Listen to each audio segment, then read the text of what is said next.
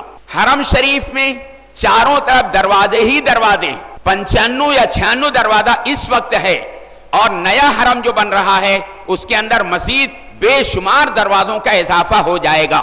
تو آپ کو اختیار یہ ہے کہ آپ چاہے جس دروازے سے حرم شریف میں داخل ہو سکتے ہیں. مسئلہ یہی ہے، لیکن کوشش کریں کہ کم از کم پہلی مرتبہ آپ کا داخلہ باب السلام سے ہو. یعنی یہ وہ راستہ ہے، مکی زندگی میں اللہ کے رسول صلی اللہ علیہ وسلم نے حرم شریف آنا ہوتا تھا، اسی راستے سے آپ آتے تھے جس راستے میں آج باب السلام بنا ہوا ہے. یہ بھی یاد رکھیں کہ باب السلام اصلی باب السلام نہیں ہے. آپ صلی اللہ علیہ وسلم کے زمانے میں کوئی دروازہ نہیں تھا، صرف بیت اللہ کی عمارت تھی، لیکن راستہ وہی تھا، اسی راستے پر وہ باب السلام بنایا گیا. اصل باب السلام جو تھا وہ مقام ابراہیم کے پیچھے 5 صفوں کی جگہ چھوڑ کر وہاں ایک دروازہ بنا ہوا تھا. اگر کسی کے گھر پرانی تصویر ہوگی تو آپ اس کو دیکھ لیں، اس پر لکھا ہے باب بنو شیبہ. یہ باب بنو شیبہ یہ ہے اصل باب السلام، جس سے اس وقت لوگ داخل ہوتے تھے اور باہر نکلتے تھے. تو راستہ وہی ہے. آپ کوشش کریں کہ کم از کم آپ کا پہلی مرتبہ داخلہ باب السلام سے ہو. لیکن اس بات کو بھی نوٹ کریں کہ اب آپ کا داخلہ حرم میں ہونے جا رہا ہے، تو اس وقت مسجد میں داخل ہونے کی سنتوں کا بھی اہتمام کریں. ان سنتوں کو آپ ترک نہ کریں.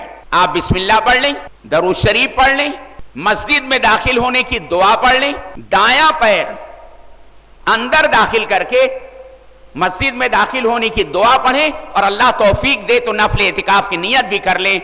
بسم اللہ والصلاۃ والسلام علی رسول اللہ اللہم افتح لی ابواب رحمتی، اور اللہ توفیق دے تو نفل اعتکاف کی نیت بھی کر لیں. جتنی دیر آپ کا قیام حرم شریف کے اندر رہے گا آپ کو نفل اعتکاف کا ثواب بھی ملتا رہے گا. بسم اللہ دخلت وعلیہ توکلت ونویت سنت الاعتکاف، اس کو پڑھ لیں. لیکن اس ہدایت کو بھی یاد رکھیں کہ جہاں باب السلام ہے اس طرف سے بالکل سامنے خانہ کعبہ. پہلے باب السلام سے داخل ہونے کے بعد اگر کوئی سامنے دیکھتا ہوا داخل ہوتا تھا اس کی فوراً نگاہ بیت اللہ پر پڑ جاتی. اب ویسا تو نہیں ہوتا، لیکن میری ہدایت اب بھی یہی ہے کہ آپ جب داخل ہوں تو انتہائی ادب کے ساتھ، انتہائی خشوع خضوع کے ساتھ نظروں کو نیچے رکھ کر لبیک اللہم لبیک پڑھتے ہوئے آگے بڑھتے چلے جائیں. سامنے کی طرف نہ دیکھیں تاکہ آپ کی نگاہ بیت اللہ پر نہ پڑے. آپ صفا مروہ کی عمارت سے نکل جائیں گے، سعودی حرم شروع ہو جائے گا، تب بھی نظروں کو نیچے رکھیں، لبیک پڑھتے ہوئے آگے بڑھتے چلے جائیں. اس کے بعد ترکی حرم شروع ہو جائے گا، اس کو بھی گزر جانے دیں، سامنے نہ دیکھیں. ترکی حرم گزر جانے کے بعد چند زینے آپ کو ملیں گے، ان زینوں کے ذریعے آپ مطاف کے اندر اتر جائیں گے. مطاف یعنی وہ جگہ جہاں بیت اللہ کے ارد گرد طواف کیا جاتا ہے، کھلا آسمان ہے، وہاں کوئی چھت نہیں. مطاف کے اندر آ کر اب بھی آپ اپنی نگاہ اوپر نہ اٹھائیں اور آگے بڑھیں. کسی اطمینان کی جگہ آپ جب پہنچ جائیں کہ وہاں کھڑے رہ کر جتنی دیر آپ کا جی چاہے، 10 منٹ، 15 منٹ، آدھا گھنٹہ، 1 گھنٹہ، جتنی دیر آپ کا جی چاہے آپ اطمینان کے ساتھ وہاں دعا کر سکیں اور آپ کی دعا میں کوئی مداخلت نہ کرے. ایسی اطمینان کی جگہ پہنچ کر اب آپ اپنی پہلی نگاہ اٹھائیں اور اللہ کے اس محترم گھر پر ڈالیں. یاد رکھیں اللہ کے گھر کی ہیبت اور جلال دلوں پر اتنی اثر انداز ہو جاتی ہے کہ یہاں سے آپ سینکڑوں دعا یاد کر کے چلے جائیں، عربی میں، اردو میں. بسا اوقات اللہ کے گھر کی ہیبت اتنی ہوتی ہے کہ آپ ساری دعائیں بھول جائیں، کچھ سمجھ میں نہیں آئے گا کہ میں اللہ سے کیا مانگوں. یہ کیفیت تو طاری ہو جاتی ہے، اور اس وقت جو ایک ایمان والے کے دل پر جو گزرتی ہے میرے پاس الفاظ نہیں ہے کہ میں اس کو بیان کر سکوں. اگر یہ کیفیت ہو گئی ہے کہ آپ کو کوئی دعا یاد نہیں آ رہی ہے تب بھی آپ ٹکٹکی لگا کر بیت اللہ کو دیکھتے رہیں. ان قریب اللہ کی مدد آئے گی اور آپ کو الفاظ یاد آنے لگیں. جب آپ کو الفاظ یاد آنے لگے تو آپ کو 3 مرتبہ تکبیر و تحلیل کہنا ہے. اللہ اکبر لا الہ الا اللہ، اللہ اکبر لا الہ الا اللہ، اللہ اکبر لا الہ الا اللہ. اس کے بعد آپ پڑھیں اللہم انت السلام ومنک السلام فحینا ربنا بالسلام. اور اگر اللہ توفیق دے اور آپ یاد کر سکیں تو انتہائی جامع دعا ہے.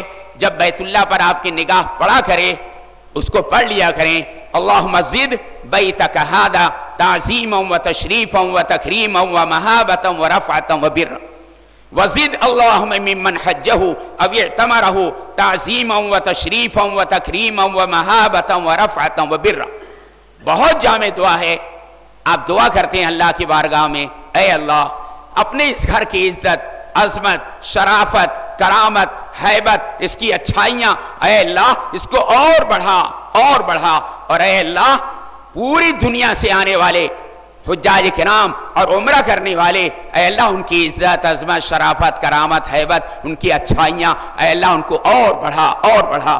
تو آپ نہ صرف یہ کہ اللہ کے گھر کے حق میں آپ دعا کرتے ہیں، پوری دنیا سے آنے والے تمام حجاج کرام اور عمرے کے لیے آنے والوں کے حق میں بھی دعا کرتے ہیں. اور یہ یاد رکھیں رسول کریم صلی اللہ علیہ وسلم نے بشارت دی ہے کہ بیت اللہ پر جب پہلی نگاہ پڑتی ہے اس وقت کی ساری دعائیں مستجاب ہیں.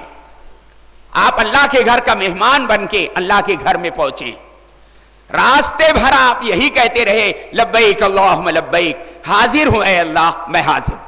لبیک لا شریک لک لبیک، اے اللہ تیرا کوئی شریک نہیں میں حاضر ہوں. ان الحمد والنعمت لک والملک، بے شک تمام تعریفیں، تمام نعمتیں، یہ دو جہاں اے اللہ سب کچھ تیرے لیے ہے میں حاضر ہوں. تو راستے بھر آپ کہتے گئے ہیں حاضر ہوں اے اللہ میں حاضر ہوں. اور اب آپ اللہ کے گھر میں پہنچ گئے. اللہ چاہتا ہے کہ میرا بندہ مجھ سے مانگے اور میں اس کی دعا کو قبول کروں. وہ شخص انتہائی بدقسمت ہے کہ اللہ کے گھر میں پہنچ کر جب اس کی پہلی نگاہ بیت اللہ پر پڑ رہی ہے، جس موقع پر یہ بشارت سنائی گئی ہے کہ اس وقت کی جانے والی ساری دعائیں مستجاب ہیں، اس موقع پر بھی وہ شخص وہاں اللہ سے نہ مانگے. ایک حدیث میں کہا گیا من لم یسأل اللہ یغضب علیہ، جو اللہ سے دعا نہیں کرتا، اللہ سے فریاد نہیں کرتا، اپنی حاجات کو اللہ سے طلب نہیں کرتا، ایسے بندوں سے اللہ ناراض ہو جاتا ہے، غضبناک ہو جاتا. تو اللہ چاہتا ہے کہ میرے گھر آنے والا میرا مہمان مجھ سے مانگے اور میں اس کی دعا قبول کروں. وہ دعا چاہے وہ دنیا کے اعتبار سے کر رہا ہو چاہے آخرت کے اعتبار سے کر رہا ہو. اس موقع پر آپ کو خوب دعا کرنا چاہیے اپنے حق میں، اپنے والدین کے حق میں، اپنے تمام عزیز و قریب و رشتہ داروں کے حق میں، اور بالخصوص رسول کریم صلی اللہ علیہ وسلم کی امت کے حق میں. اس امت کو آپ فراموش نہ کریں. کل تک جو قومیں ہماری غلامی کے اوپر فخر کرتی تھی وہی ساری قومیں ہماری جان کی دشمن بنی. آج صورتحال یہ ہے سارے عالم میں کہ ایمان والے کی نہ جان محفوظ ہے، نہ مال محفوظ ہے، نہ ہماری بہو بیٹیوں کی عزت آبرو محفوظ. آج یہ موقع ہے کہ آپ اللہ کے گھر میں پہنچے ہیں. اللہ کے رسول صلی اللہ علیہ وسلم نے بشارت سنا دی ہے کہ اس موقع پر آپ جو دعا کریں گے آپ کی دعا قبول کی جائے گی. تو آپ اس امت کے حق میں بھی خوب دعا کریں. اور ایک دعا حضرت امام اعظم ابو حنیفہ رحمۃ اللہ علیہ کی انتہائی مختصر، انتہائی جامع، گویا پورا سمندر ایک کوزے کے اندر بند کر دیا گیا ہے، اس کو بھی کر لیں. حضرت امام صاحب رحمۃ اللہ علیہ جب بغداد سے حج کے لیے مکہ مکرمہ تشریف لائے تھے اور ان کی پہلی نگاہ بیت اللہ پر پڑی تھی، اس وقت انہوں نے دعا کی اے اللہ میں جب تک اس مقدس سرزمین پر رہوں، جہاں رہوں، جس جگہ رہوں، جو دعا کروں، اے اللہ میری ساری دعاؤں کو قبول فرما.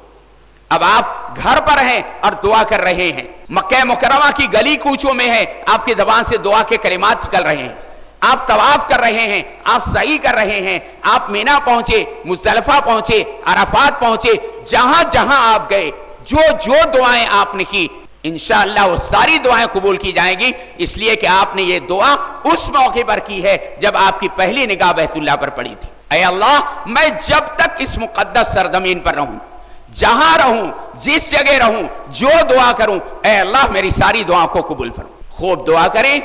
یہ موقع ہے اللہ سے مانگنے کا، اور محروم ہے وہ شخص جو اللہ سے نہ مانگے. دعا سے فارغ ہو کر اب آپ کو بیت اللہ کے اس کونے کی طرف چلنا ہے جس کونے میں حجر اسود نصب ہے.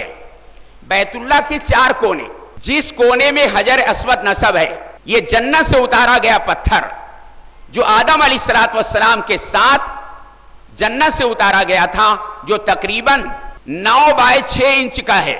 یہ پتھر لمبائی میں یہ 1.5 فٹ ہے۔ جب یہ جنت سے اتارا گیا تو دودھ سے زیادہ سفید تھا۔ اللہ کے رسول صلی اللہ علیہ وسلم نے ارشاد فرمایا، نزل الحجر الاسود من الجنہ وهو اشد بیاضا من اللبن فسودته خطایا ابن آدم۔ حجر اسود جب نازل کیا گیا، اتارا گیا، تو وہ دودھ سے زیادہ سفید تھا، ابن آدم کے گناہوں نے اسے سیاہ کر دیا۔ تو جنت سے جب یہ اتارا گیا تھا تو دودھ سے زیادہ سفید تھا، ایک روایت کے مطابق برف سے زیادہ سفید تھا، ایک روایت کے مطابق سفید یاقوت سے زیادہ سفید تھا، ایک میں ہے کہ برف سے زیادہ سفید تھا، چاندی سے زیادہ سفید تھا، الگ الگ روایتیں۔ تو اتارا گیا تو انتہائی سفید تھا، ابن آدم کے گناہوں نے اس کو سیاہ کر دیا۔ لیکن وہ حصہ حجر اسود کا جو دیوار کے اندر ہے وہ آج بھی اسی طرح سفید ہے جس طرح جنت سے اتارا گیا۔ صرف وہ حصہ جو انسانوں کے سامنے ہوتا ہے، جس کو ہم بوسہ دیتے ہیں یا جس کا استلام کرتے ہیں، وہ گناہوں کی بنیاد پر سیاہ ہو گیا۔ ورنہ 1.5 فٹ لمبا یہ پتھر جو بیضوی شکل کا ہے، جتنا حصہ دیوار کے اندر ہے وہ آج بھی سفید، جتنا حصہ باہر ہم کو نظر آتا ہے وہ صرف سیاہ ہو گیا۔ تو ہم کو اس کونے کی طرف چلنا ہے جس میں حجر اسود نصب ہے۔ یاد رکھیں، اس کونے کو رکن ہندی بھی کہا جاتا ہے، رکن حجر بھی کہا جاتا ہے۔ رکن حجر اس لیے کہتے ہیں کہ حجر اسود اسی کونے میں نصب ہے، اور رکن ہندی اس لیے کہتے ہیں کہ ہمارا ملک ہندوستان اسی رخ پر ہے۔ دروازے کے سیدھے ہاتھ کی طرف جو کونا ہے وہی ہے رکن ہندی یا رکن حجر، اور دوسرا کونا جہاں سے یہ حتیم کی دیوار شروع ہوتی اس کا نام ہے رکن عراقی، اس طرف عراق ہے۔ جہاں یہ حتیم کی دیوار ختم ہوتی ہے تیسرا کونا، اس کا نام ہے رکن شامی، ملک شام اسی طرف ہے، اور چوتھا کونا رکن یمانی ہے، اس طرف یمن ہے۔ تو 4 کونے ہیں بیت اللہ کے، رکن حجر یا رکن ہندی، رکن عراقی، رکن شامی اور رکن یمانی۔ ہم کو اس کونے کی طرف چلنا ہے جس میں حجر اسود نصب ہے، اس لیے کہ ہم نے جو احرام باندھ رکھا ہے یہ عمرے کی نیت سے باندھا گیا ہے۔ اس میں سب سے پہلا جز یہ ہے کہ ہمیں بیت اللہ کے گرد 7 چکر طواف کرنا ہے۔ تو طواف کی ادائیگی کے لیے ہم کو اس کونے کی طرف چلنا۔ یاد رکھیں، طواف شروع کرنے سے پہلے ہمیں 7 چکر طواف کی نیت کرنا پڑے گی۔ بغیر نیت کے طواف نہیں ہوتا۔ اگر آپ نے نیت نہیں کی تو 7 چکر نہیں 700 چکر بھی کریں گے تب بھی ایک بھی طواف آپ کا نہیں ہوگا۔ نیت شرط ہے۔ تو نیت کرنے کی جگہ اصل کون سی ہے اس کے سمجھ لیں۔ یہ ہے حجر اسود، جنت سے اتارا گیا پتھر جو اس طرح 9 انچ ہے، اس طرف ہے 6 انچ ہے۔ یہ اس کا دایاں حصہ ہے، یہ اس کا بایاں حصہ ہے، یعنی سیدھی طرف کا حصہ، الٹی طرف کا حصہ۔ نیت کرنے کی جگہ آپ لوگ سمجھ لیں، ایسی جگہ آپ کھڑے ہو جائیں کہ آپ کا دایاں بازو حجر اسود کے بائیں حصے کے سامنے آ جائے، اس کی محاذات میں آ جائے۔ یہ ہے اصلی جگہ نیت کرنے کی۔ وہاں جانے کے بعد آپ لوگ دیکھیں گے کہ ہمارے لاکھوں بھائی اس کا کوئی اہتمام نہیں کرتے کہ نیت کرنے کی اصل جگہ کون سی۔ رکن یمانی اور رکن حجر اس کے درمیان لوگ نیت کرتے نظر آئیں گے آپ، جبکہ یہ سراسر غلط ہے۔ کتنے ہی لوگ حجر اسود سے آگے بڑھ جاتے ہیں اور دروازے کے سامنے پہنچ کر نیت کرتے ہیں، سراسر غلط ہے۔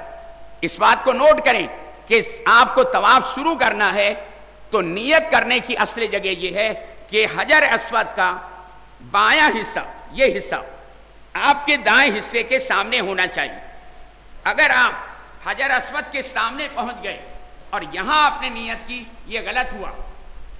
بائیں طرف تھوڑا سا ہٹ جائیں کہ اب آپ کا یہ سیدھا بازو حجر اسود کے بائیں حصے کے سامنے ہو گیا۔ یہاں کھڑے رہ کر آپ 7 چکر طواف کی نیت کریں۔ لیکن ایک بات اور نوٹ کریں، یہ آپ کا طواف عمرے کا طواف جس میں صفا مروہ کے درمیان آپ کو سعی بھی کرنا ہے، تو ایک قاعدہ یاد کر لیں، ہر وہ طواف جس کے بعد صفا مروہ کے درمیان 7 چکر سعی کی جاتی ہے، اس کے پہلے 3 چکر میں رمل کیا جاتا ہے اور 7 چکر میں استوا کیا جاتا ہے۔ تو اپنے طواف کا آغاز کرنے سے پہلے آپ کو استوا کر لینا ہے۔ استوا یعنی احرام کی چادر سیدھی بغل کے نیچے سے نکال کر بائیں مونڈھے پر ڈال لینا۔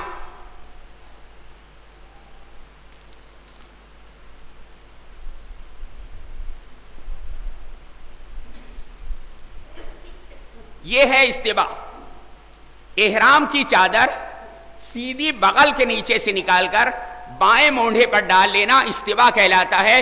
استوا کی یہ کیفیت پہلے چکر سے 7 چکر پورا ہونے تک رہے گی، یاد رکھیں اسے۔ استوا 7 چکر میں رہے گا، اور رمل پہلے 3 چکر میں ہوتا ہے۔ رمل کے معنی ہے اکڑ کے چلنا، جس طرح ایک پہلوان چلتا ہے سینہ تان کر، مونڈے ہلاتے ہوئے قریب قریب قدم رکھ کر چلنا رمل کہلاتا ہے۔ بعض لوگ یہ سمجھتے ہیں کہ رمل کے معنی دوڑنا، اور لوگ مطاف کے اندر دوڑتے رہتے، وہ سراسر غلط ہے۔ رمل کے معنی دوڑنا نہیں ہے، اکڑ کے چلنا ہے۔ جب بھیڑ بہت ہوتی ہے، لاکھوں کا مجمع ہوتا ہے، تو مجھے آپ بتائیں اس مجمع کے اندر آپ کیسے دوڑیں گے؟ اگر آپ نے رمل کے معنی دوڑنا سمجھ لیا، لیکن لاکھوں کے مجمع میں سینہ تان کے اکڑ کے تو کوئی بھی چل سکتا۔ تو آپ کو استوا کر لینا ہے۔ اس کے بعد حجر اسود کی بائیں طرف یہاں کھڑے رہ کر نیت کرنا ہے، اللہم انی ارید طواف بیتک الحرام 7 اشواط اللہم فیسرہ لی وتقبلہ منی۔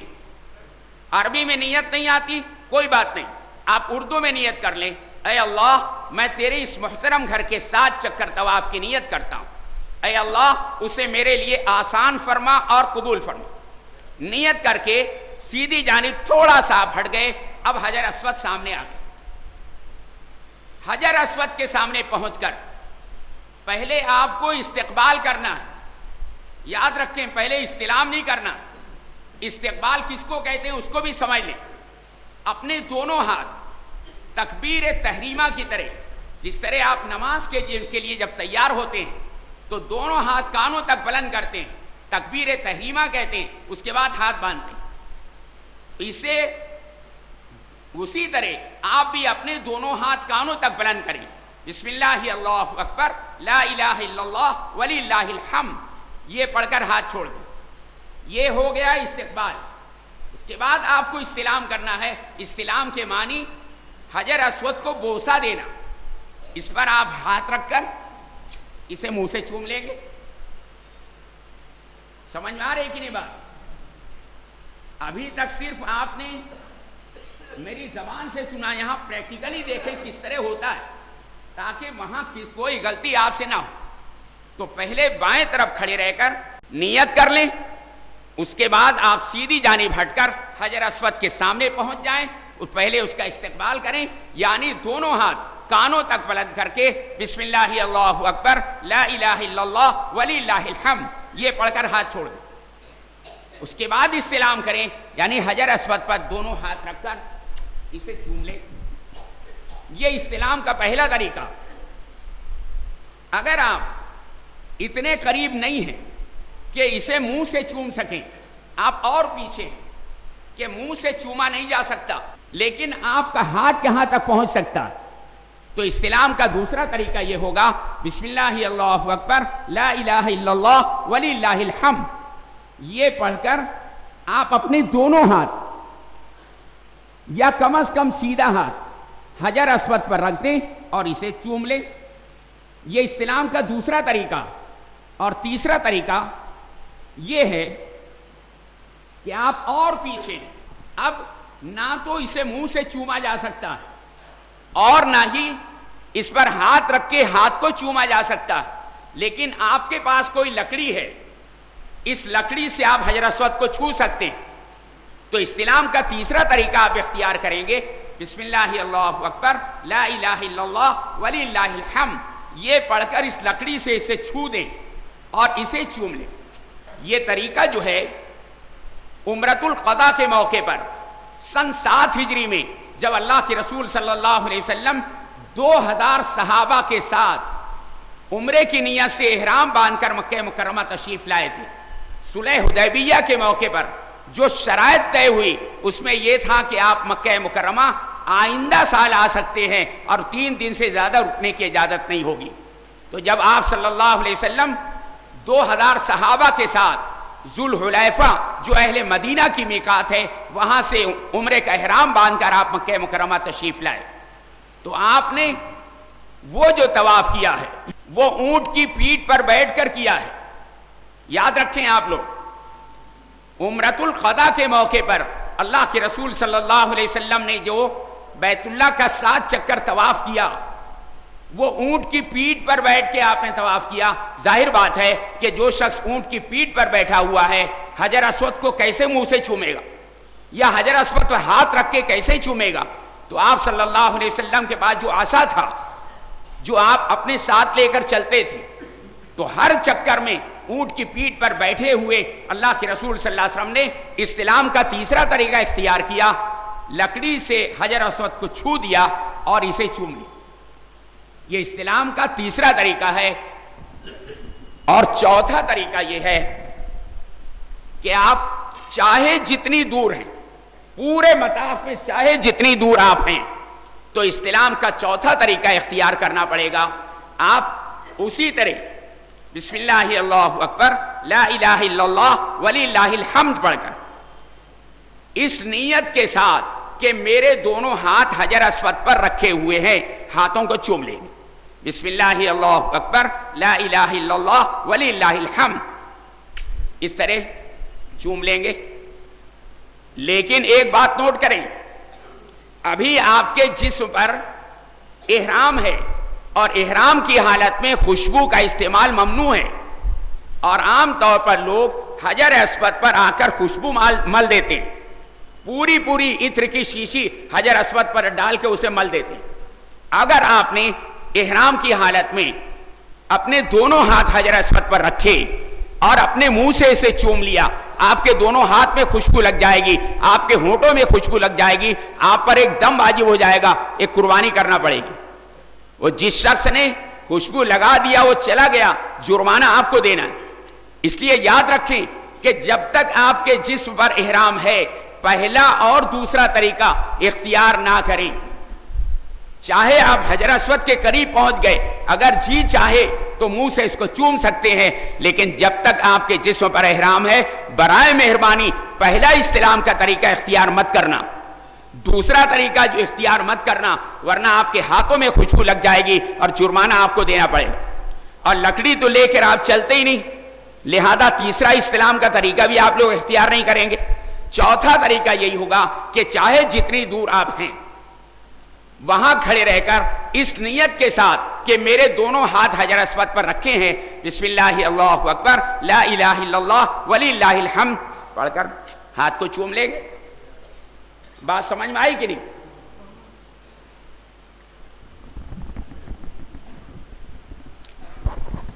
آپ نے استلام کر لیا، اب پہلا چکر آپ کو شروع کرنا ہے.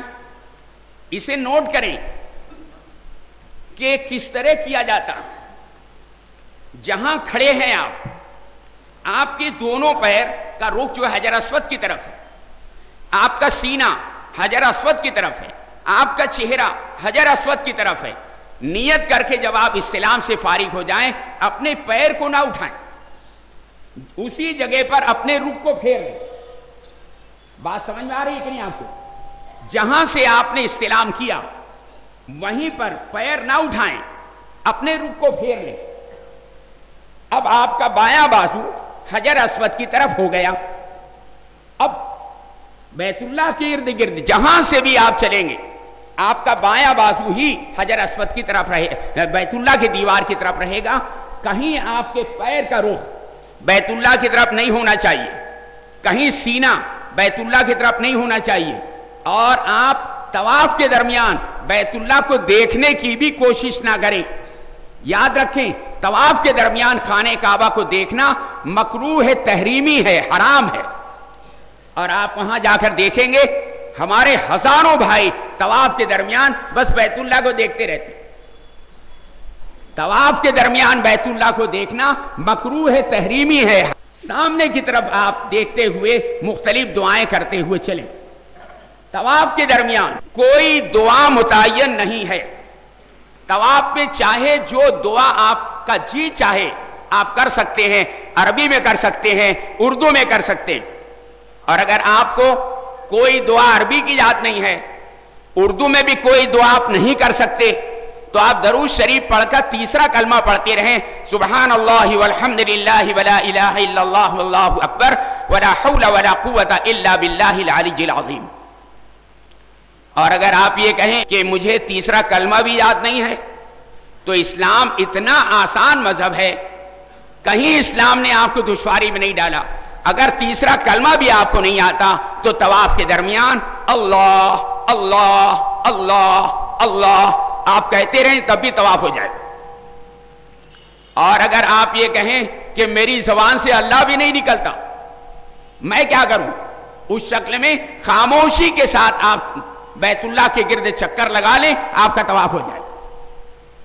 اس لیے آپ میں سے جو لوگ جاہل ہیں، بغیر لکھے پڑھے ہیں، وہ بیچارے پریشان رہتے ہیں کہ ہم تو کتاب میں سے بھی یاد نہیں کر سکتے اور ہم کو کچھ یاد بھی نہیں ہے.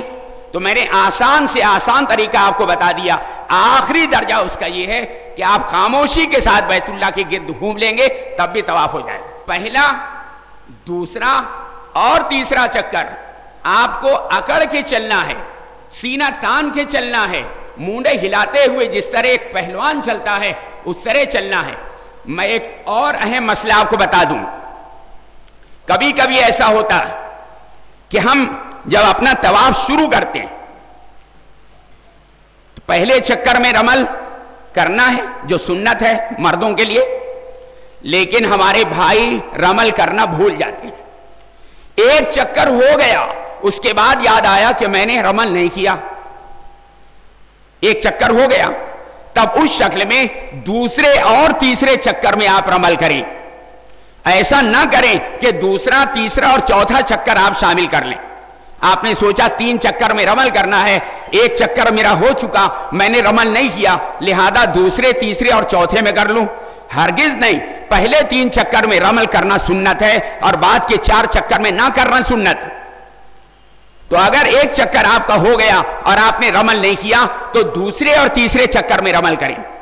اگر 2 چکر ہو گیا آپ نے رمل نہیں کیا تو صرف تیسرے چکر میں رمل کریں. اور اگر تینوں چکر ہو گیا ہے آپ نے رمل نہیں کیا، رمل چھوڑ دیں، اس لیے کہ پہلے 3 چکر میں رمل کرنا سنت ہے، بعد کے 4 چکر میں نہ کرنا سنت.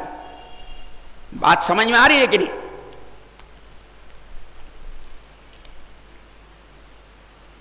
تو آپ نے استلام کرنے کے بعد اپنے رخ کو پھیر لیا. اب آپ کا بایاں بازو جو ہے یہ حجر اسود کی طرف ہو گیا، اور اب جہاں جہاں سے بھی آپ گزریں گے الٹا ہاتھ ہی بیت اللہ کی دیوار کی طرف رہے گا. کہیں راستے میں بھی آپ کے پیر کا رخ بیت اللہ کی دیوار کی طرف نہیں ہونا چاہیے، سینہ بیت اللہ کی دیوار کی طرف نہیں ہونا چاہیے، اور اس کو دیکھنے کی کوشش بھی نہ کریں. رمل کے ساتھ آپ اپنی پہلے چکر کا آغاز کریں.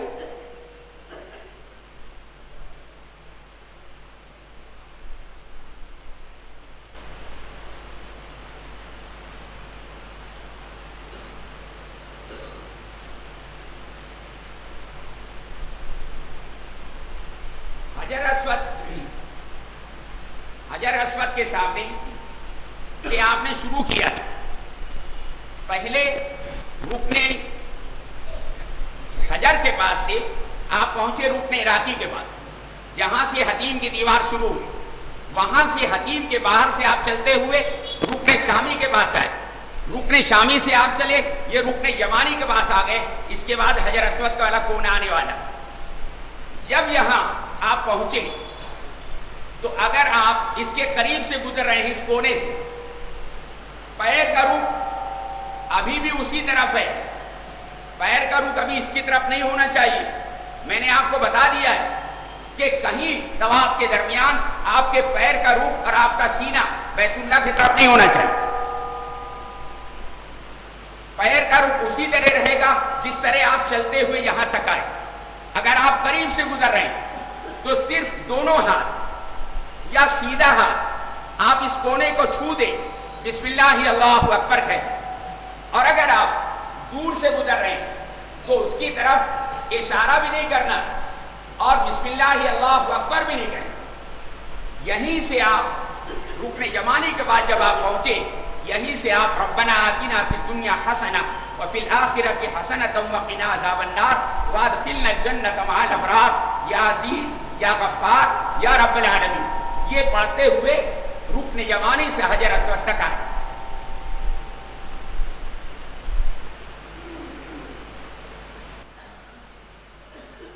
اسی طرح آپ نے شروع کیا تھا, پیر کا رخ اس طرح تھا, ایک چکر آپ کا یہاں آنے کے بعد پورا ہو گیا.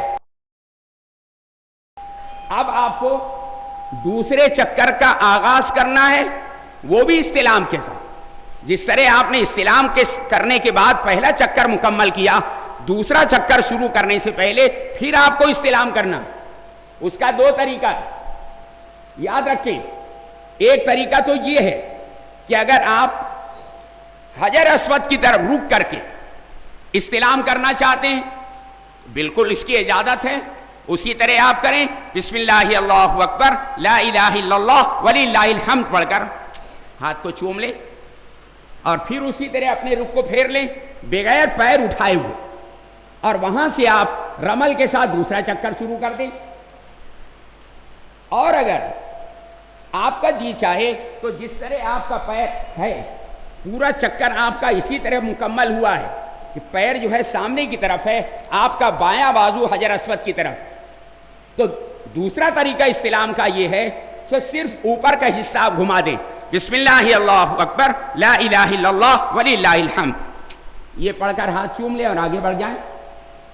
تو اس طرح اس کی طرف رک کر کے بھی استلام کی اجازت ہے, اور جس طرح آپ چلتے ہوئے ایک چکر آپ نے پورا کیا ہے اسی طرح اپنے پیر کا رخ سامنے رکھے ہوئے صرف اوپر کا حصہ آپ گھما دیں, استلام کر لیں, دوسرا چکر شروع کر دیں. بات سمجھ میں آئی کہ نہیں؟ تو پہلا, دوسرا اور تیسرا چکر آپ نے رمل کے ساتھ پورا کیا. اس کے بعد کے 4 چکر مختلف دعائیں کرتے ہوئے بغیر رمل کے آپ لوگ پورا کریں گے. یعنی آپ اپنی عام رفتار سے چلتے ہوئے چوتھا, پانچواں, چھٹا اور 7واں چکر پورا کریں گے. یاد رکھیں مردوں کے لیے رمل کا کرنا بھی سنت ہے اور استباح کا کرنا بھی سنت ہے. یہ دونوں سنت مردوں کے لیے ہے, عورتوں کو رمل بھی نہیں کرنا ہے اور استباح بھی نہیں کرنا ہے. تو 7 چکر جب آپ کا مکمل ہوگا, حجر اسود کے پاس آپ پہنچ گئے, 7 چکر آپ کا ہو گیا, پھر 8ویں مرتبہ آپ حجر اسود کا استلام کریں گے. تعداد یاد رکھیں گے تو آپ سے کبھی غلطی نہیں ہوگی. آپ نے استلام سے اپنے طواف کا آغاز کیا اور استلام پر آپ نے اپنے طواف کو ختم کیا, تو آپ نے 7 چکر لگائے طواف میں, لیکن استلام ہو گیا 8 مرتبہ. بات سمجھ میں آ رہی ہے کہ نہیں آپ لوگوں؟ تو جب 8ویں مرتبہ آپ استلام کر چکیں گے تب آپ کو یہ استلوا کی کیفیت ختم کر کے دونوں مونڈے ڈھانک لینا ہے.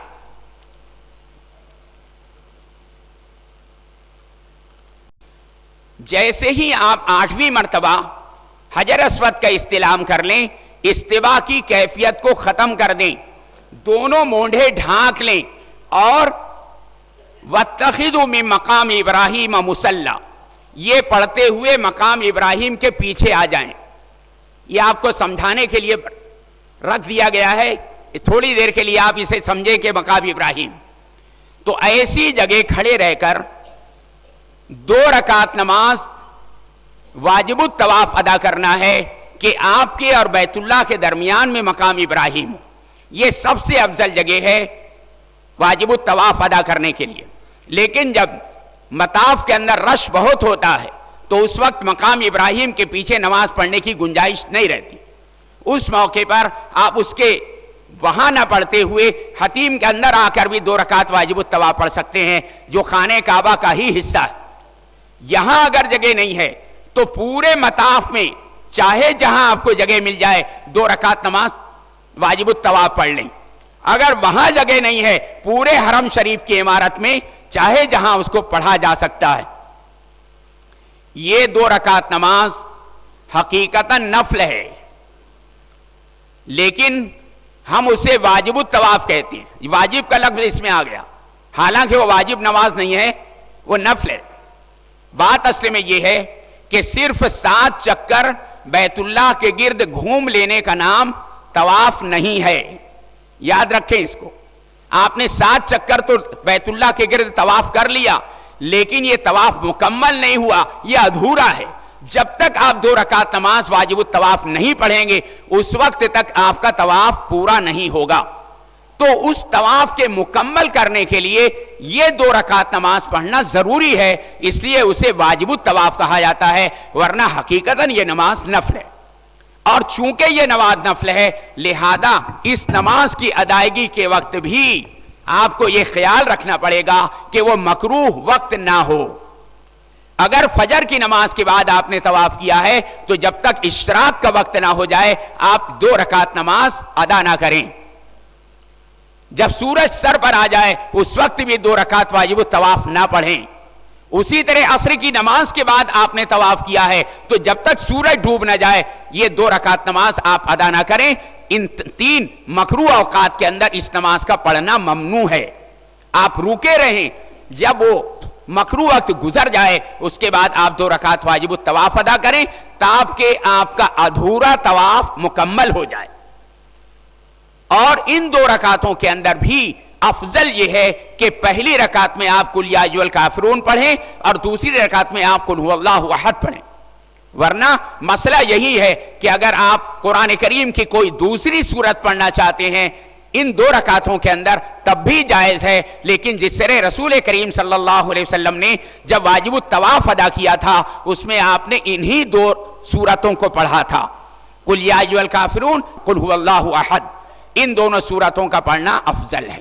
جب آپ 2 رکعت مکمل کر چکے اب آپ کو اللہ کی بارگاہ میں دعا کرنا.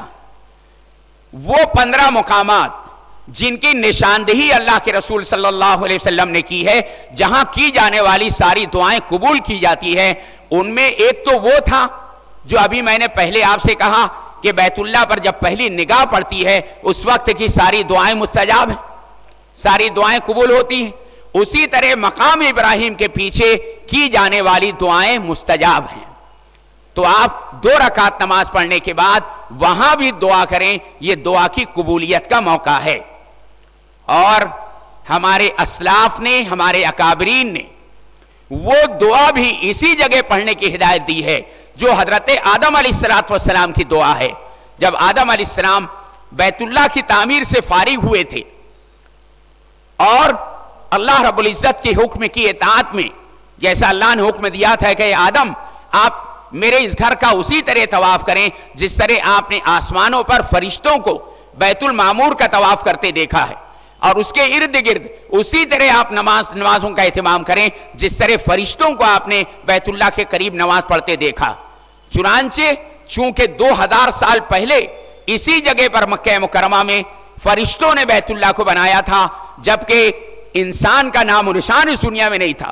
سب سے پہلے انسان تو آدم علیہ السلام ہے، لیکن ان سے 2000 سال پہلے سے اللہ کا وہ گھر جس کی تعمیر فرشتوں کے ہاتھ سے کروائی گئی تھی، 2000 سال سے فرشتے اس کے گرد طواف کرتے تھے اور اس کے ارد گرد نمازوں کا اہتمام کرتے. تو آدم علیہ السلام نے کو جب حکم ہوا کہ آپ بیت اللہ کے ارد گرد اسی طرح طواف کریں جس طرح آپ نے آسمانوں پر فرشتوں کا طواف کرتے دیکھا، اور اس کے ارد گرد اسی طرح نمازوں کا اہتمام کریں جس طرح آپ نے فرشتوں کا نماز پڑھتے دیکھا. تو آدم علیہ السلام نے، وہ سارے فرشتے سامنے موجود تھے، ان سے پوچھا کہ جب آپ لوگ بیت اللہ کا طواف کرتے ہیں تو کیا پڑھتے ہیں؟ فرشتوں نے جواب دیا، ہم جب بیت اللہ کا طواف کرتے ہیں تو پڑھتے ہیں سبحان اللہ والحمد للہ ولا الہ الا اللہ واللہ اکبر ولا حول ولا قوت الا باللہ العلی العظیم. تو آدم علیہ السلام نے کہا میں بھی انہی الفاظ کے ساتھ بیت اللہ کا طواف کروں گا. چنانچہ آدم علیہ السلام نے جب بیت اللہ کا 7 چکر طواف کیا تو اس میں تیسرا کلمہ پڑھا. اس کے بعد جب 2 رکعت نماز واجب الطواف ادا کر چکے تب آدم علیہ السلام ملتزم کی طرف بڑھے. یہ جو دروازہ آپ کو نظر آ رہا ہے بیت اللہ کا، تو بیت اللہ کی جو چوکھٹ ہے، چوکھٹ سے لے کر حجر اسود کے کونے تک یہ پوری جگہ جو ہے اس کو ملتزم کہا جاتا ہے. ملتزم یعنی وہ جگہ جس سے لپٹا جائے، جس سے چمٹا جائے. اللہ کے رسول صلی اللہ علیہ وسلم جب 2 رکعت نماز واجب الطواف ادا کر لیتے تھے تب اس دیوار کے پاس پہنچتے تھے، اپنا سینہ مبارک بیت اللہ کی دیوار سے لگا دیتے تھے، اپنے دونوں ہاتھ اس پر بچھا دیتے تھے اور کبھی دایاں رخسار کبھی بایاں رخسار بیت اللہ کی دیوار پر رکھ کر زار و قطار روتے ہوئے اللہ کے رسول صلی اللہ علیہ وسلم دعا فرماتے تھے. اور حضرت عبداللہ ابن عباس رضی اللہ عنہما جو اللہ کے رسول صلی اللہ علیہ وسلم کے چچا زاد بھائی ہیں، انہوں نے ارشاد فرمایا میں نے رسول کریم صلی اللہ علیہ وسلم کو یہ ارشاد فرماتے ہوئے سنا ہے کہ اس ملتزم سے لپٹ کر جو دعا کی جاتی ہے قبول کی جاتی ہے.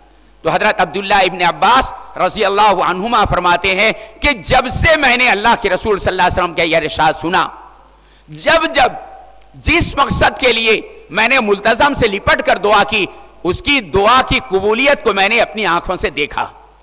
اور اس وقت سے لے کر 1400 سال گزر گئے، جتنے علماء نے اس حدیث کو بیان کیا، جتنے محدثین نے اس حدیث کو بیان کیا، اس وقت بیان کیا ہے جب انہوں نے مکہ مکرمہ پہنچ کر ملتزم سے لپٹ کر دعا کی اور اس دعا کی قبولیت کو اپنی آنکھوں سے دیکھ لیا، اس کے بعد لوگوں کے سامنے اس حدیث کو بیان کیا.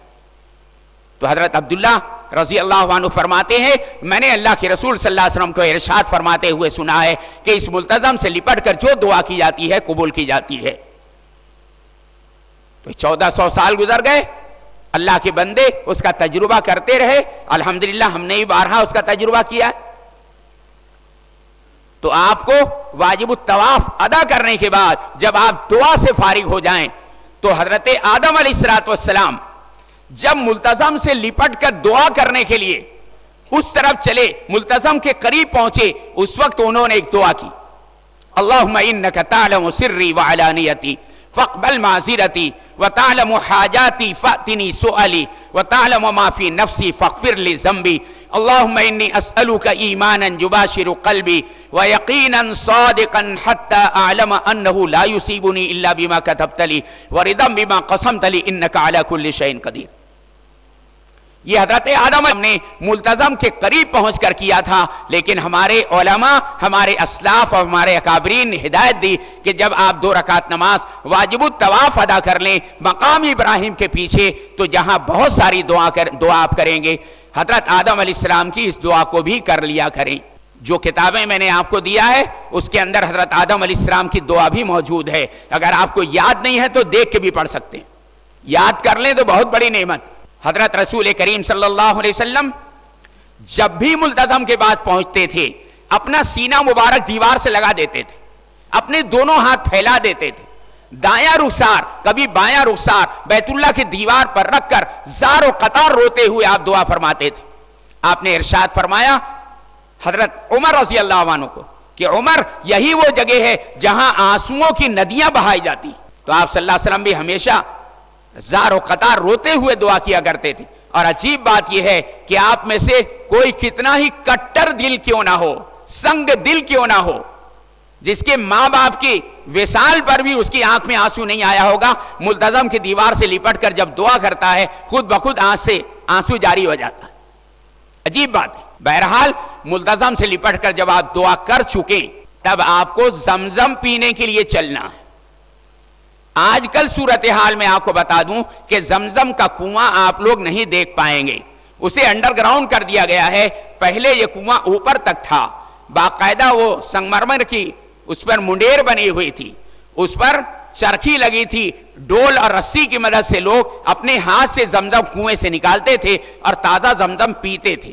اور جو لوگ خود نہ نکال سکیں تو وہاں حکومت کی طرف سے 2 ملازمین تھے، ان سے آپ کہیں وہ پورا ڈول زمزم کا نکال کر آپ کو پلا بھی دیتے تھے، آپ کے سر پر ڈال دیتے تھے کہ آپ اس سے غسل بھی کر لیں. آج کل یہ کنواں انڈر گراؤنڈ ہو گیا ہے، کنویں تک آپ نہیں پہنچ پائیں گے، لیکن پورے مطاف میں اور پورے حرم میں جگہ جگہ آپ کو زمزم کے سلاجے رکھے ہوئے ملیں گے۔ اگر آپ کو ٹھنڈا زمزم پینا ہے تو باقاعدہ اس پر لکھا رہے گا زمزم بارد، یعنی ٹھنڈا زمزم۔ اگر آپ کو سردی زکام ہو گئی ہے اور آپ چاہتے ہیں کہ میں ٹھنڈا زمزم نہ پیوں، گرم دم نہ پیوں، وہیں دوسرے سلاجے پر لکھا ہوا مل جائے گا زمزم غیر مبرد، یعنی ایسا زمزم جس کو ٹھنڈا نہیں کیا گیا ہے۔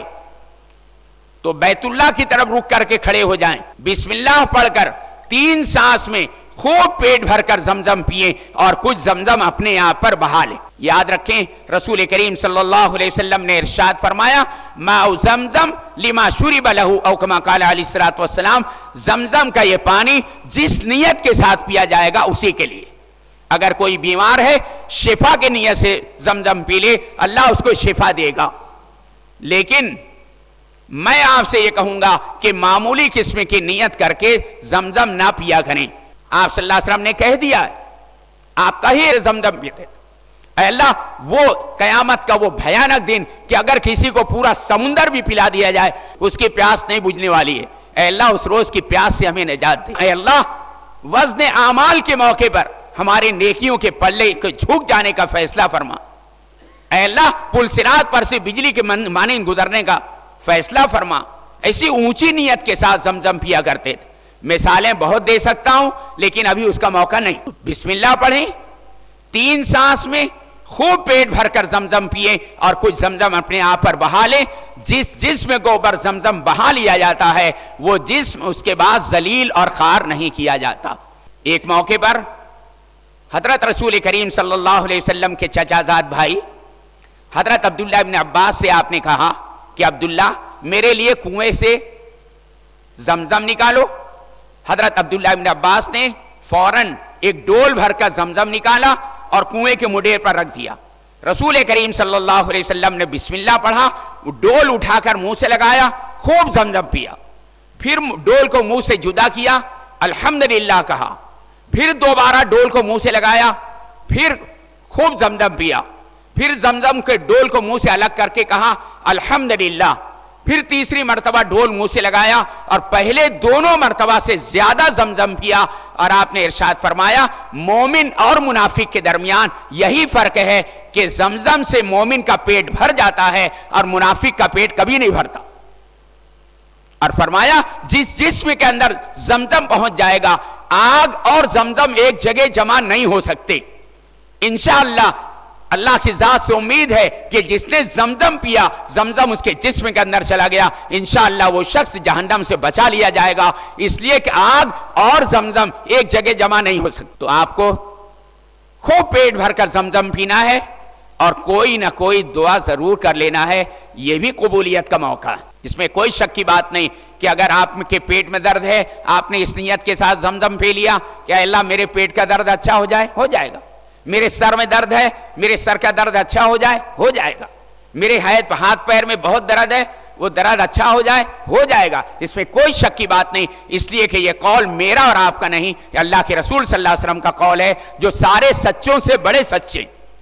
آپ نے ارشاد فرمایا کہ زمزم کا یہ پانی جس نیت کے ساتھ پیا جائے گا اسی کے لیے۔ زمزم پی کے جب آپ فارغ ہو جائیں تب آپ کو عمرے کا دوسرا جز جس کو صفا مروہ کی سعی کہا جاتا ہے اس کو کرنے کے لیے تیار ہونا ہے۔ سعی شروع کرنے سے پہلے آپ کو پھر حجر اسود کے سامنے پہنچنا پڑے گا اور اس کا 9ویں مرتبہ استلام کرنا پڑے گا۔ طواف آپ نے کیا اس وقت 8 مرتبہ استلام کیا، سعی شروع کرنے سے پہلے 9واں استلام آپ کریں گے، بسم اللہ اللہ اکبر لا الہ الا اللہ وللہ الحمد پڑھ کر ہاتھ کو چوم لیں گے، اور پھر اسی طرف حجر اسود کے سامنے ہی آپ آگے بڑھ جائیں گے، اسی طرف صفا پہاڑی، جس طرف حجر اسود ہے اسی کے سامنے آپ چلے جائیں وہاں صفا پہاڑی۔ آپ کو پہلے باب الصفا ملے گا، کمان نما ایک دروازہ جس کا پہلے نام باب الصفا تھا، آج کل چونکہ تعمیرات کافی وسیع و عریض ہو گئی اس لیے اب وہاں پر کچھ لکھا اکھا آپ کو نہیں ملے گا، لیکن آپ کو معلوم ہونا چاہیے کہ صفا مروہ کی عمارت حرم شریف میں نہیں ہے۔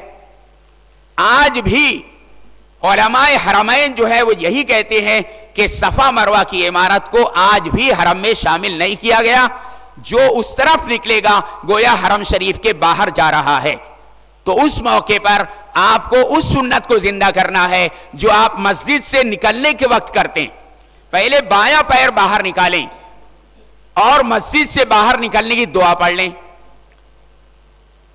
بسم اللہ والصلاة والسلام علی رسول اللہ اللہم انی اسألوک من فضلک ورحمتک. اے اللہ میں تجھ سے تیرے فضل اور تیری رحمت کو طلب کرتا ہوں. بایاں پیر باہر نکالیں جو مسجد سے باہر نکلنے کی سنت ہے اور مسجد سے باہر نکلنے کی دعا پڑھ لیں. تھوڑا سا آپ آگے چلیں. اس وقت آپ پڑھیں ابدأ بما بدأ اللہ بہ ان الصفا والمروۃ من شعائر اللہ. میں اپنی سعی کو اسی سے شروع کرتا ہوں جس سے اللہ رب العزت نے شروع فرمایا تھا. قرآن کریم کی آیت ہے ان الصفا والمروۃ من شعائر اللہ ومن حج البیت او اعتمر فلا جناح علیہ ان یطوف بہما ومن تطوع خیرا فإن اللہ شاکر علیم. تو قرآن کریم کی اس آیت میں اللہ نے پہلے صفا کا تذکرہ کیا. ان الصفا والمروہ، مروہ کا تذکرہ بعد میں کیا. تو آپ بھی یہ کہیں ابدأ بما بدأ اللہ بہ، جس سے اللہ نے شروع کیا اس سے میں بھی اپنی صحیح کو شروع کرتا ہوں. یہ کہہ کر آپ صفا پہاڑی کے پاس پہنچ جائیں. بالکل اوپر تک چڑھنا ضروری نہیں، تھوڑا سا آپ اوپر چڑھیں اور وہاں سے بیت اللہ کی طرف رک کر کے کھڑے ہو جائیں. صحیح شروع کرنے سے پہلے آپ نیت کریں گے اللہم انی ارید السعی بین الصفا والمروہ سبعۃ اشواط اللہم فیسرہ لی وتقبلہ منی. عربی میں اگر نیت یاد نہیں ہے کوئی بات نہیں، اردو میں کر لیں. اے اللہ میں صفا مروہ کے درمیان 7 چکر سعی کی نیت کرتا ہوں، اے اللہ اسے میرے لیے آسان فرما اور قبول فرما. نیت کرنے کے بعد آپ کو 3 مرتبہ تکبیر، تحلیل، تحمید کہنا ہے اور دعا کرنا. تکبیر کہتے ہیں اللہ اکبر کہنا، تحلیل کہتے ہیں لا الہ الا اللہ کہنا، اور تحمید کہتے ہیں الحمدللہ کہنا. تو آپ کو 3 مرتبہ تکبیر، تحلیل، تحمید کہنا ہے اور دعا کرنا. اللہ اکبر، اللہ اکبر، اللہ اکبر، لا الہ الا اللہ وللہ الحمد. اس میں تینوں چیز آ گئی، تکبیر، تحلیل، تحمید تینوں آ گئی. اور اس کے بعد اللہ کی بارگاہ میں دعا کرنا. یاد رکھیں ہمارے ہزاروں بھائی اور بہنیں صفا پر بھی اور مروہ پر بھی بیت اللہ کی طرف رک کر کے اسی طرح استلام کرتے ہیں جیسا حجر اسود کا استلام کیا جاتا ہے. بسم اللہ اللہ اکبر، بسم اللہ اللہ اکبر، اس طرح کرتے رہتے ہیں. یہ سراسر غلط ہے. صفا بھی دعا کی جگہ ہے، مروہ بھی دعا کی جگہ ہے، استلام کی جگہ نہیں. تو آپ دعا کریں، دعا سے فارغ ہو کر آپ صفا سے مروہ کی طرف چلیں. یاد رکھیں صفا مروہ کی سعی کے درمیان بھی کوئی دعا متعین نہیں ہے. جو جی چاہے آپ دعا کر سکتے ہیں سعی کرتے ہوئے، چاہے عربی میں کریں چاہے اردو میں کریں، آپ کو اختیار. البتہ 2 دعائیں مسنون ہیں جو ہمارے آقا صلی اللہ علیہ وسلم نے سعی کے درمیان کیا ہے. پہلا ہے چوتھا کلمہ لا الہ الا اللہ وحدہ لا شریک لہ لہ الملک ولہ الحمد وہو علی کل شیء قدیر. یا تھوڑا سا جو طویل چوتھا کلمہ ہے اس کو پڑھ لیں لا الہ الا اللہ وحدہ لا شریک لہ لہ الملک ولہ الحمد یحیی و یمیت وہو حی لا یموت بیدہ الخیر وہو علی کل شیء قدیر. چاہے مختصر والا پڑھیں چاہے طویل والا پڑھیں، رسول کریم صلی اللہ علیہ وسلم نے سعی کے درمیان چوتھا کلمہ پڑھا ہے. اور دوسری مسنون دعا جو آپ نے سعی کے درمیان پڑھا لا الہ الا اللہ وحدہ ونصر عبدہ وانجز وعدہ وہزم الاحزاب وحدہ. یہ 4 چھوٹے چھوٹے ٹکڑے ہیں جو غزوہ احزاب یا غزوہ خندق سے متعلق ہے.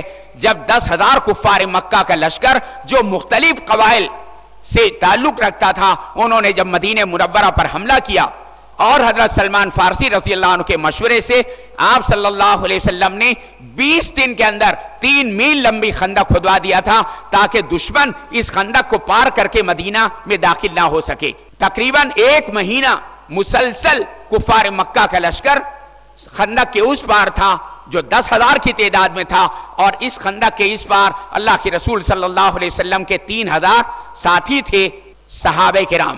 دونوں طرف سے تیر اندازی بھی ہوتی رہی، سنگباری بھی ہوتی رہی، لیکن کفار مکہ اس کو پار کر کے مدینہ میں داخل نہیں ہو پائے. آخری دن جب 3 دن رہ گیا تھا تو اللہ کے رسول صلی اللہ علیہ وسلم نے جبل الصلا، جو پہاڑی ہے جس کے نیچے میدان میں یہ مارکا آرائی ہوئی، آپ صلی اللہ علیہ وسلم اس کے اوپر چڑھے اور وہاں آپ نے نماز نہیں پڑھا، فتح کی دعا کی اللہ رب العزت کی بارگاہ میں، اور وہاں سے لوٹ آئے. دوسرے دن منگل کے دن آپ پھر وہیں چڑھے اور آپ نے 2 رکعت نماز پڑھا اور اس کے بعد فتح کی دعا کی، پھر واپس آ گئے. تیسرے دن بدھ کے دن آپ پھر وہاں چڑھے، آپ نے 2 رکعت نماز پڑھی اور فتح کی دعا کی، اور وہیں فتح کی بشارت نازل ہوئی. جہاں آپ صلی اللہ علیہ وسلم نے 3 روز تک مسلسل جا کر فتح کی دعا کی، بعد میں حضرت عمر ابن عبدالعزیز رحمۃ اللہ علیہ نے وہاں مسجد بنا دیا اور اس مسجد کا نام مسجد فتح ہے. آج بھی وہ مسجد موجود ہے. اور آج بھی میں آپ کو یہ بشارت یا خوشخبری دے دوں، جو لوگ جس مقصد کے لیے مسجد فتح کے اندر پہنچ کر دعا کرتے ہیں، آج بھی اللہ تعالیٰ ان کی دعا کو اسی طرح قبول کرتا ہے جس طرح حضرت رسول کریم صلی اللہ علیہ وسلم کی دعا کو قبول کیا گیا. حضرت امام شافعی رحمۃ اللہ علیہ جب ابتلا اور آزمائش کے اندر مبتلا کیے گئے خلیفہ ہارون رشید کی طرف سے، تو پریشان ہو کر وہ مکہ مکرمہ پہنچے، مدینہ منورہ پہنچے، اور وہی جبل الصلا پر وہ جگہ جہاں مسجد فتح ہے وہاں پہنچ کر حضرت امام شافعی رحمۃ اللہ علیہ نے انہی الفاظ کے ساتھ دعا کی جن الفاظ کے ساتھ رسول کریم صلی اللہ علیہ وسلم نے دعا کی تھی، اور اللہ نے ان کو اس ابتلا اور آزمائش سے نجات دے دی. تو اس موقع پر جو الفاظ اللہ کے رسول صلی اللہ علیہ وسلم کی زبان سے نکلے، لا الہ الا اللہ وحدہ، اس اللہ کے سوا کوئی معبود نہیں جو یکتا و تنہا ہے، نصر عبدہ، جس نے اپنے بندے محمد صلی اللہ علیہ وسلم کی مدد کی، وانجز وعدہ، اور اپنے وعدے کو پورا فرمایا، وہزم الاحزاب وحدہ، اور یکتا و تنہا اللہ رب العزت نے ان ساری جماعتوں کو شکست دی، اس لیے کہ مختلف قبائل کے لوگ جمع ہوئے تھے. تو آپ صلی اللہ علیہ وسلم نے جو دعا اس موقع پر کی اس کو آپ نے سعی کے درمیان بھی پڑھا ہے. یاد رکھیں یہی 2 دعا مسنون ہے جو اللہ کے رسول صلی اللہ علیہ وسلم نے صفا مروہ کی سعی کرتے ہوئے کہا کیا ہے. باقی آپ کو اختیار ہے، آپ عربی میں کریں، اردو میں کریں، یقیناً یہ بھی دعا کی قبولیت کا موقع ہے. تو مختلف دعا کرتے ہوئے آپ صفا سے مروہ کی طرف چلیں عام رفتار سے، جس رفتار سے آپ لوگ چلتے ہیں. آپ دیکھیں گے کہ دائیں بائیں دونوں طرف دیوار پر گرین کلر کا، ہرے رنگ کا لائٹ لگا ہوا ہے، اور جو ستون ہے وہ بھی ہرے رنگ کا ہے. عربی زبان میں اخضر کہتے ہیں ہرے کو، میل کہتے ہیں ستون کو. وہاں 2 ستون آپ کو ہرے رنگ کے نظر آئیں گے، ان کو میلین اخضرین کہا جاتا ہے. جب پہلا ہرا ستون قریب آ جائے، بقدر 6 ہاتھ رہ جائے، وہیں سے آپ لوگ دوڑنا شروع کر دیں، اور جب دوسرا ہرا ستون گزر جائے بقدر 6 ہاتھ آگے تک دوڑیں، اور اس کے بعد دوڑنا بند کر دیں. میلین اخضرین کے درمیان ہر چکر میں آپ کو پڑھنا ہے اللہم رب اغفر ورحم وتجاوز عما تعلم انک انت الاعز الاکرم. ہر چکر میں میلین اخضرین کے درمیان یہی دعا پڑھنا ہے، اور باقی آپ کو اختیار ہے چاہے جو دعا کریں. جب دوسرا ہرا ستون گزر گیا بقدر 6 ہاتھ آپ آگے تک پہنچے، دوڑنا بند کر دیں، اور پھر عام رفتار سے مختلف دعا کرتے کرتے مروہ کے بعد پہنچ جائیں. آپ صفا سے مروہ پہنچے، آپ کا ایک چکر ہو گیا. مروہ پر بھی جب مروہ قریب آ جائے تو آپ قرآن کریم کی وہی آیت پڑھیں ان الصفا والمروۃ من شعائر اللہ ومن حج البیت او اعتمر فلا جناح علیہ ان یطوف بہما ومن تطوع خیرا فان اللہ شاکر علیم. یہ پڑھتے ہوئے آپ صفا مروہ پر پہنچ گئے. وہاں بھی بیت اللہ کی طرف رک کر کے کھڑے ہو جائیں، اور وہاں بھی اسی طرح کریں جس طرح آپ نے صفا پر کیا. 3 مرتبہ تکبیر، تحلیل، تحمید کہیں اور دعا کریں.